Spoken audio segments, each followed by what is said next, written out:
Hello বন্ধুরা, আমি সুমন। তোমরা কেমন? আজকে একটা ছোট মিনি ব্লগ নিয়ে এলাম তোমাদের সঙ্গে।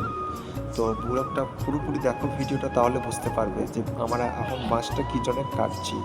তো তোমরা সবাই যেন, এখন শ্রাবণ মাস চলছে, বাবার জল ঢালার এখন দিন, বাবার ভক্তরা এখন বাবার কাছে যায় অনেক অনেক দূর দূরান্ত থেকে। তো আমরাও সেটাই করছি।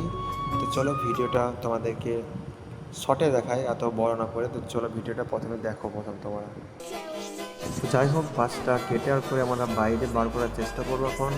যেহেতু এখানে অনেক কঞ্চিগুলো রয়েছে, ওগুলোকে কেটে নিই। তো কেটে নিয়ে মাছটাকে বাইরে বার করছি, তার জন্য ভিডিওটা কাটছি। তো দেখা যাক ভিডিওটা কেটে তোমাদেরকে দেখাচ্ছি অ্যাকচুয়াল বাঁকের যে লুকটা, যেগুলোতে আমরা ঘোড়া চাপিয়ে নিয়ে যাবো। তো দেখতে পাচ্ছ আমাদের যে লুকটা দিয়েছি বাঁকের মধ্যে, দুটো ভাই আমাদের কাজ করছে।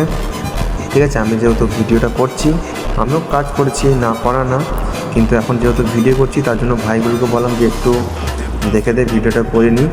তো আমাদের দেখতে পাচ্ছ বাঁকটা রেডি হয়ে